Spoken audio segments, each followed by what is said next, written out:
नमस्कार दोस्तों, आज की हमारी इस वीडियो में हम आपके लिए शिव जी की और शनिदेव की एक बहुत ही रोचक कहानी लेकर आए हैं। दोस्तों, शनिदेव को न्याय का देवता माना जाता है। अपने जीवन काल में प्रत्येक व्यक्ति को शनि की वक्र दृष्टि का सामना करना पड़ता है। नवग्रहों में शनि देव सबसे धीरे चलने वाले ग्रह और सभी राशियों का भ्रमण करने में 30 वर्ष का समय लगाते हैं। यहाँ तक कि एक बार भगवान शंकर को भी इनकी वक्र दृष्टि का सामना करना पड़ा।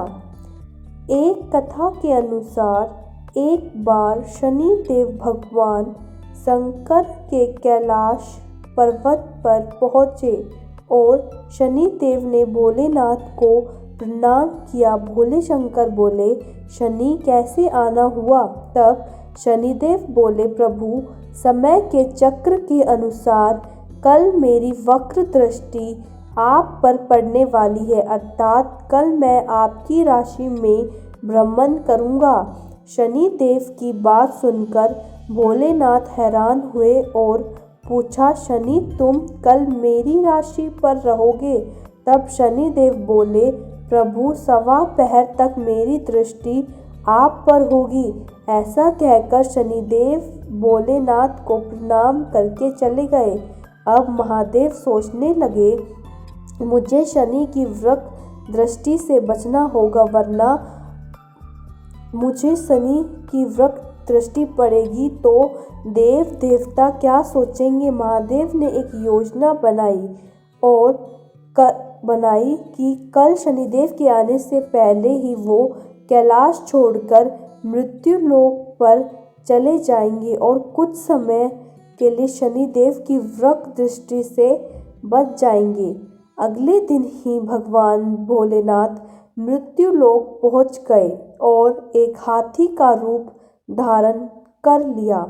हाथी के रूप में महादेव ने सारा दिन रहना पड़ा, इधर उधर भटकने। उन्होंने जब एक नगर में प्रवेश किया तब सब लोग घबराकर उनके पीछे भागने लगे और उन्हें जल और अन्न भी हाथी के ही रूप में ग्रहण किया। शाम को महादेव ने सोचा कि चलो, अब पूरा दिन व्यतीत हो गया, अब मैं शनि की वक्र दृष्टि से बच गया, तब तो वह कैलाश पर लौट सकता हूँ। ऐसा कहकर महादेव ने हाथी के रूप को त्यागा और कैलाश लौट गए।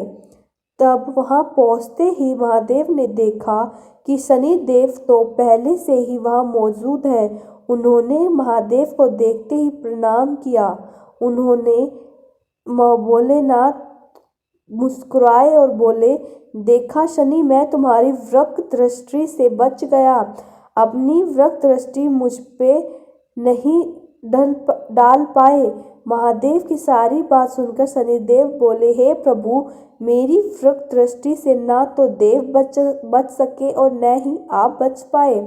महादेव ने हैरान होकर प्रभु से शनि से पूछा तो तब शनिदेव बोले, हे प्रभु, ये मेरी ही वक्र दृष्टि का प्रभाव था कि आपको अपना वास्तविक रूप त्यागकर हाथी की योनि में जाना पड़ा, इधर उधर भटकना पड़ा, पशु योनि में ही अन्न और जल ग्रहण करना पड़ा, अपना निवास छोड़कर जाना पड़ा।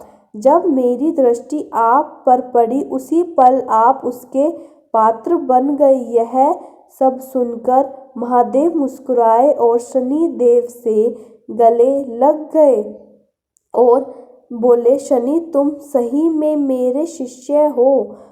और साथ ही यह वरदान दिया कि नवग्रहों में तुम्हारा ग्रह सर्वश्रेष्ठ स्थान पर होगा। जीवन में सही काम करने वाला मनुष्य तुमसे भयभीत नहीं होगा और जल के कमल के समान सुरक्षित रहेगा। इस प्रकार शनिदेव की दृष्टि का सामना सबको करना पड़ता है, लेकिन जो लोग धर्म से अनुकूल आचरण करता है, सत्ता, प्रेम और रखता है और शुभ विचार रखता है वो जीवन में कभी दुख प्राप्त नहीं होते। जो व्यक्ति शनिवार को पीपल के पेड़ में जल चढ़ाता है, काली वस्तुओं के कपड़े पहनता है, गायत्री मंत्र का जाप करता है, पशु पक्षियों को अन्न और जल देता है, चींटियों को दाना डालता है और शनि चालीसा पढ़ता है, वह शनिदेव की कृपा से सदैव बनी रहती है। और जो दोस्तों आपको आज की हमारी ये कहानी कैसे लगी कमेंट बॉक्स में लिखकर ज़रूर भेजिएगा और साथ ही साथ हमारे इस चैनल को सब्सक्राइब करना ना भूलें। धन्यवाद।